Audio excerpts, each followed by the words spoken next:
雖然美國同埋伊朗咧就有一個停火嘅協議，咁但係咧去到尋日嘅時候咧嘅關係咧仍然係相當之緊張㗎，因為伊朗咧同埋以色列咧嗰個戰爭咧就仲未停止，咁所以令到市場嘅投資者咧亦都捉摸唔到頭緒。咁究竟係要投放資金落去風險資產啦，定還是再去睇定啲咧？呢個都係投資者目前一個最大嘅問號嚟㗎。嗱，而我今日咧就會利用會員群組嘅內容，咁啊去話俾大家知道啦，其實我點樣去判斷比特幣嘅走勢㗎？嗱，首先咧，我喺星期二嘅時候咧，就喺72,000蚊做空比特幣，咁個目標咧就喺69,000蚊止盈嘅。嗱，尋日所有會員朋友咧，亦都係成功入場㗎，喺72,000蚊。然後咧，雖然個止盈位置未到啦，咁但係我會同大家咧去講下個後續點樣處理。嗱，咁其實會員群組咧，除咗係一個點位之外咧，咁我都會去用一啲分析嘅文章啦，去話俾大家知道，呢張單啦嘅後續究竟應該係要去離場啦，定還是繼續去持有㗎？咁我喺尋日嘅時候咧，就已經同所有會員確認咗啦，係要繼續持有呢張空單嘅。OK，咁所有嘅理據咧，咁就喺下邊呢一度啦。咁其實咧，點解72,000蚊會俾我東記成功揾到一個咁完美嘅做空位置咧？咁其實都係利用指標㗎。咁第一樣嘢，呢個咧就係70天嘅移動平均線所在嚟嘅。嗱，上一次喺3月17號嘅時候，比特幣都係呢個位置遇到阻力，然後出現一個幾大幅度嘅回落㗎。咁所以呢個阻力位咧，一定係不容忽視。咁另外第二，目前咧比特幣都已經進入咗一個超賣嘅狀態啦。佢去到布林線上軌咧，其實已經代表緊比特幣嘅上升空間咧就好有限。咁相反啦，佢嘅下跌空間咧仍然係好闊嘅，因為佢嘅下跌空間係可以去到布林線下軌嘅，咁呢度咧係會跌咗接近9%嚇，咁所以其實咧，我哋去根據翻個博弈特啦，我哋就會得出其實72,000蚊附近咧係會有一個阻力。咁點解唔係76,000蚊咧？咁就係因為咧，我哋要根據翻市場嗰個即時嘅反應啦、消息嘅影響啦，去判斷究竟應該係72,000蚊入場定係76,000蚊入場嘅。嗱，保守係一件好事嚟嘅。OK，咁但係76,000蚊太過保守咧，佢係未必成功入到場。OK，咁所以其實咧，有時候咧，我哋要去根據翻市場即時嘅反應咧，去做出一啲決定啦，係嘛？好啦，咁我自己咧就有少少貪心啦。OK，咁我咧就喺以太幣嘅2238蚊嗰度做空入場。咁我陣間同大家講下以太幣走勢啦。咁我首先不如同大家講下比特幣嘅走勢係點樣先。嗱，其實目前咧喺日線方面咧，都已經係算係見到第一個阻力位嘅啦，咁但係呢個阻力位咧，仲需要時間去觀察嘅。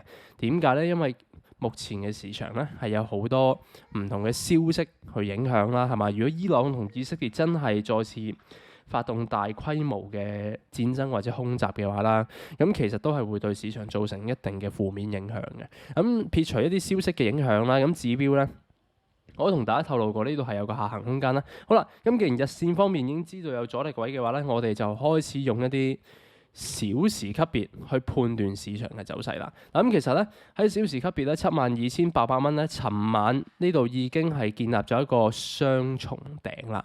嗱，呢個咧係一個遇到阻力好大嘅跡象嚟嘅。好啦，遇到阻力之後咧，大家留意到佢喺短期嘅成交量或者 K 線入邊咧，都係以拋售為主嘅。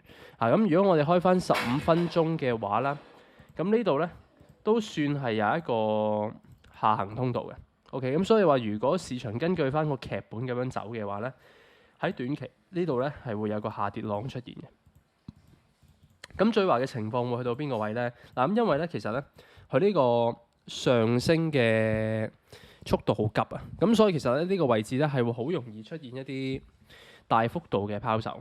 點解咧？因為呢度咧可能佢喺底部買咗比特幣或者做多比特幣啦，佢喺上方咧就會大幅度咁樣去平倉，咁樣係會對市場造成一個急劇嘅下跌嘅。咁再加上就係咧，我哋最重要留意就係佢高位個收復。咁其實高位收復咧，原本71,000蚊咧就係市場一個底部嚟嘅。佢要守穩呢個71,000蚊啦，咁比特幣先至有機會繼續衝上去72,800蚊以上。但係目前嚟講咧，佢已經選擇咗向下跌破㗎啦。咁所以其實對於短期嘅市場嚟講咧，唔係咁不利。咁對於呢張空單嚟講咧，就係一個好消息啦。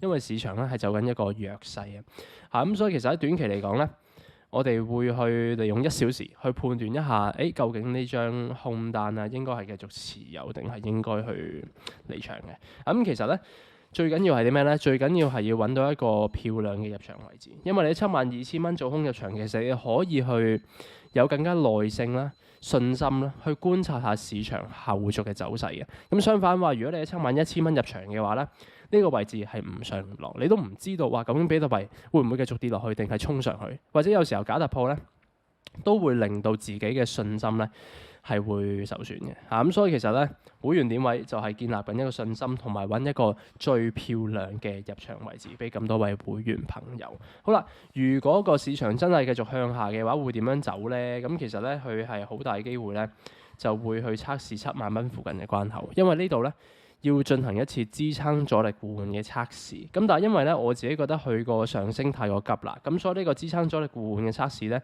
係好薄弱嘅。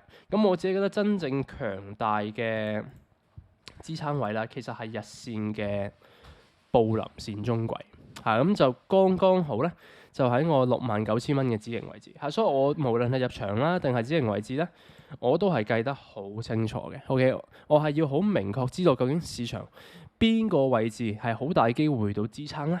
咁遇到支撐嘅位置，當然係要去獲利離場啦。咁呢個係期貨短炒嘅一個最基本嘅條件嚟嘅嚇。呢個就係點樣去揾一個止盈嘅位置。OK，咁情況再壞啲就唔係布林線中軌啦，就係布林線下軌啦。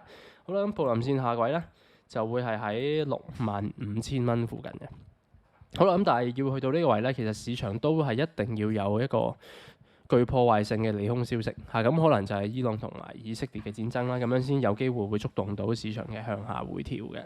好啦，咁另外喺4小時方面咧，其實咧市場仍然係走緊一個上升趨勢嘅。OK，咁所以其實喺69,000蚊，亦都係我喺選擇止盈嘅位置，亦都係上升趨勢線嘅位置咧。咁所以其實咧，我根據咗好多嘅技術指標啦，去判斷出止盈位置就係呢個位置。OK， 好啦，咁另外嚟講係以太幣啦。嗱，以太幣咧我就喺2,238蚊嗰度做空啦，尋晚做嘅嚇。咁其實呢個位置咧，大約咧就喺呢個位。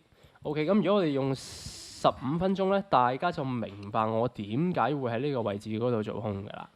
OK，咁其實呢個位置咧，就係佢下跌浪嘅一個最高嘅位置嚟嘅。OK，咁呢個其實都係第2個浪啦，係嘛？咁佢之後咧喺成個晚上咧就係下跌5浪咁樣去走。OK，咁所以如果呢個位置係繼續走嘅話咧，我都會繼續去等待以太幣啦，係落翻去一啲支撐嘅位置。咁例如係一個上升趨勢線咧，又或者係日線嘅布林線位置咧，我先至會採取一啲止盈嘅狀態。而目前咧2,100蚊咧，就好似會係以太幣遇到支撐嘅區域。咁所以咧，我哋係要去繼續觀望一下嘅。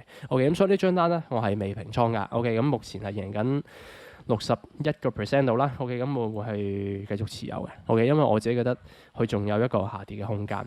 所以如果大家係想獲得類似嘅精準點位啦、即時嘅專業分析同埋內容嘅話咧，可以喺度加入會員群組。咁我相信會員群組咧會幫大家揾到一個好好嘅入場位置啦，同埋可以一個好好嘅學習機會嚟嘅。好啦，咁今日嘅分析咧去到呢度，我哋明天再會，拜拜。